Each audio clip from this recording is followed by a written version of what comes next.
Yuk. Assalamualaikum warahmatullahi wabarakatuh. Waalaikumsalam warahmatullahi wabarakatuh. Perkenalkan, kami dari kelompok 10 mau mempresentasikan tentang salah satu topik. Di sini kami mengambil topik yang pertama, yaitu contoh proses aplikasi reaksi redoks. Di sini kami mengambil tema tentang korosi dengan judul penyebab dan cara mencegah korosi pada logam. Sebelumnya, perkenalkan, nama saya Isa Alfianto dengan nomor induk mahasiswa 20525095. Dan teman saya, Nama saya Abdullah Gimnastiar dengan NIM 205255094. di sini saya mau menjelaskan tentang yang pertama itu pengertian korosi, yang kedua proses korosi, yang tiga faktor penyebab korosi, yang keempat itu cara mencegah korosi, dan yang kelima itu kesimpulan. Kita langsung ke yang nomor pertama itu pengertian korosi.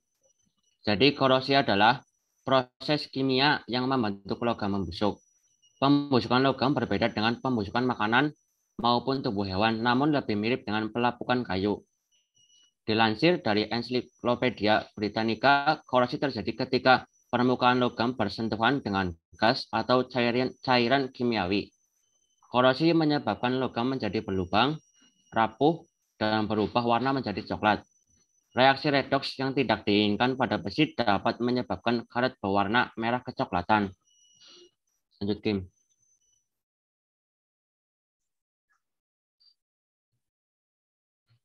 Di sini ada sebuah gambar tentang reaksi redoks yang menyebabkan karet berwarna kecoklatan. Dari gambar tersebut terlihat bahwa cekungan pada besi dapat menyebabkan berubah menjadi anoda dan menyebabkan terjadinya reaksi redoks secara spontan. Dalam kasus ini, goresan pada besi yang tipis pun dapat memicu reaksi redoks dan membentuk karet pada permukaan besi. Dilansir dari Chemical LibreText, karet-karet tersebut akan mengelupas, membuat celah lain dan memicu reaksi redoks yang baru. Itulah kenapa karet pada besi selalu melebar dan bertambah banyak. Jadi korosi merupakan reaksi redoks yang tidak diinginkan dalam kehidupan sehari-hari. Korosi sangat mudah dijumpai. Dilansir dari Ensiklopedia, semua benda yang berbahan dasar logam dapat berkarat seiring dengan waktu karena kontak dengan air, 2 oksigen, 3 udara, kemudian suhu hangat, asam, dan juga garam. Untuk yang kedua, kita lanjut ke proses korosi. Jadi pada proses korosi itu logam mengalami oksidasi, sedangkan oksigen atau udara mengalami reduksi. Karat logam umumnya adalah berupa oksidasi atau karbonat. Rumus kimia karat besi adalah FeO2 oksigen 3 dan NH2O2, suatu zat padat yang berwarna coklat merah. Korosi merupakan proses elektrokimia.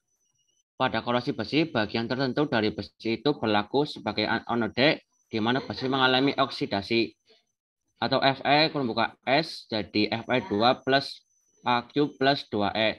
Elektron yang dibebaskan di anode mengalir ke bagian lain dan dari besi itu yang bertindak sebagai katode, di mana oksigen tereduksi menjadi 0O2 O2. maksudnya O2 dan G plus 4H plus Aq plus 4N jadi 2H 2OI atau O2G plus 2H2O kurung tutup I plus 4M jadi 4OH min Aq.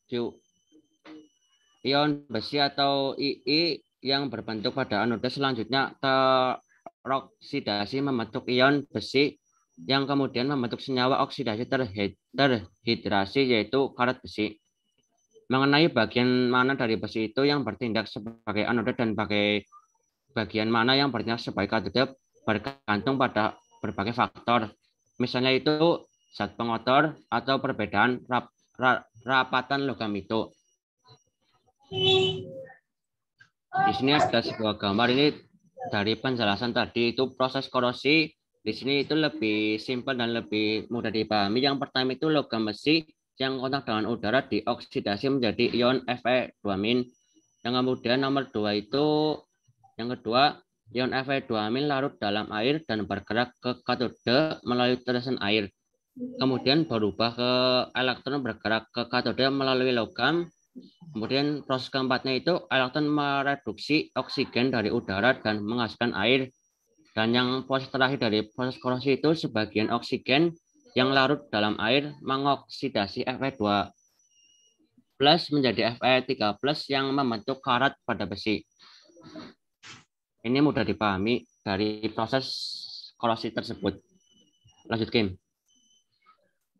Selanjutnya poin yang ketiga yaitu faktor penyebab korosi. Korosi disebabkan oleh berbagai macam faktor. Yang pertama, yang sering kita jumpai itu karena air dan kelembaban udara. Dilihat dari reaksi yang terjadi pada proses korosi, air merupakan salah satu faktor penting untuk berlangsungnya korosi. Udara lembab yang banyak mengandung uap, air akan mempercepat berlangsungnya proses korosi. Contohnya seperti besi ketika dicemplungkan di dalam air, lama-kelamaan ketika kita angkat, besi tersebut bisa saja terjadi proses korosi. Yang kedua yaitu elektrolit. Elektrolit atau asam atau garam merupakan media yang baik untuk terjadinya transfer muatan. Hal ini mengakibatkan elektron lebih mudah untuk diikat oleh oksigen di udara. Air hujan banyak mengandung asam, sedangkan air laut banyak mengandung garam. Oleh karena itu, air hujan dan air laut merupakan penyebab korosi yang utama. Nah, contohnya ketika ada sebuah mobil jatuh ke dalam masuk ke dalam laut atau terjebur ke dalam laut, maka mobil tersebut akan sangat cepat untuk terjadi proses korosi, langsung berkarat. Yang ketiga yaitu permukaan logam yang tidak rata. Permukaan logam yang tidak rata memudahkan terjadinya kutub-kutub muatan yang akhirnya akan berperan sebagai anode dan katode. Permukaan logam yang licin dan bersih akan menyebabkan korosi sulit terjadi, sebab kutub-kutub yang akan bertindak sebagai anode dan katode sulit terbentuk. Contohnya seperti sebuah logam yang terdapat sebuah lecet atau cacat atau sebuah cekungan. Dari cekungan tersebut akan terjadi proses korosi dan akan menyebar ke logam yang lainnya. Yang keempat yaitu terbentuknya sel elektrokimia. Jika dua logam yang berbeda potensial bersinggungan pada lingkungan berair atau lembab, dapat terbentuknya sel elektrokimia secara langsung. Logam yang potensialnya lebih rendah akan segera melepaskan elektron ketika bersentuhan dengan logam yang potensialnya lebih tinggi, serta akan mengalami oksidasi oleh oksigen dari udara. Hal tersebut mengakibatkan korosi lebih cepat terjadi pada logam yang potensialnya rendah. Sedangkan logam yang potensialnya tinggi justru lebih awet. Sebagai contohnya, paku keling yang terbuat dari tembaga untuk menyambung besi akan menyebabkan besi di sekitar paku keling tersebut berkarat lebih cepat. Dan kemudian bekas dari paku tersebut akan menyebar, korosi tersebut akan menyebar ke seluruh permukaan logam tersebut. Selanjutnya, cara untuk mencegah korosi pada logam. Yang pertama yaitu pengecatan. Yang kedua, melapisi logam dengan krom atau chroming plating. Yang ketiga, membuat paduan logam dengan stainless steel. Yang pertama itu pengecatan. Pengecatan berfungsi untuk melindungi besi pengecatan berfungsi untuk melindungi besi agar tidak dengan air dan udara. Pastikan proses pengecatan dilakukan dengan sempurna. Hal ini karena logam yang telah terlapisi cat akan terkorosi jika bagian yang tidak terlapisi cat mulai terkorosi. Nah, contohnya pada sebuah tiang, ketika tiang tersebut sudah dicat, maka tiang tersebut insya Allah tidak bakal terjadi korosi. Tetapi ketika terdapat sebuah kelecetan atau bekas garis yang membuat korosi tersebut keluar, maka semua tiang tersebut akan terjadi korosi. Selanjutnya melapisi logam dengan krom. Krom atau CR memberi lapisan pelindung pada logam melalui proses elektrolisis sehingga logam yang di krom akan berkilap. Krom dapat memberikan perlindungan meskipun pada suatu lapisan krom tersebut rusak. Contohnya pada mesin mobil atau mesin motor yang terlihat mengkilap, dan itu tidak akan terjadi korosi pada mesin tersebut karena telah terlapisi oleh krom. Selanjutnya, membuat paduan logam atau dengan stainless steel. Paduan pada logam yang sering dipakai ialah stainless steel.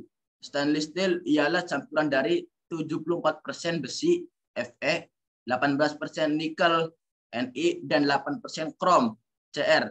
Contohnya pada peralatan dapur atau makan yang terbuat dari stainless steel. Contohnya seperti pisau, garpu, sendok, dan biasanya pada jam tangan. Lanjut. Kesimpulan dari pembahasan kami yaitu yang pertama, korosi merupakan suatu proses kimia yang membuat logam menjadi busuk dikarenakan permukaan logam bersentuhan dengan gas atau cairan kimiawi. Goresan kecil pada logam dapat menyebabkan terjadinya proses reaksi redoks hingga dapat menyebabkan karat dan permukaan. Yang ketiga, korosi merupakan proses elektrokimia, di mana ketika terjadi korosi, logam akan mengalami oksidasi, sedangkan oksigen atau udara mengalami reduksi. Yang keempat, penyebab terjadinya korosi yaitu air dan kelembaban udara, elektrolit, permukaan logam yang tidak rata, terbentuknya sel elektrokimia. Yang kelima, cara mencegah korosi yaitu dengan melakukan pengecatan, melapisi logam dengan krom, dan membuat paduan logam dengan stainless steel. Itulah penyebab dari terjadinya karat atau korosi, serta berbagai cara pencegahannya yang bisa kamu lakukan. Tentu saja kamu tidak ingin karat ada di benda-benda logam yang ada di sekitar kamu. Kalaupun kamu punya berbagai macam pertanyaan mengenai hal itu, bisa tanyakan langsung kepada kita. Terima kasih atas perhatiannya, kurang lebihnya mohon maaf. Demikian akhir presentasi kami, semoga bermanfaat untuk kita semua. Semoga apa yang disampaikan barusan adalah awal untuk kita menerjang badai kehidupan. Terima kasih. Dan akhirnya wassalamualaikum warahmatullahi wabarakatuh. Waalaikumsalam warahmatullahi wabarakatuh.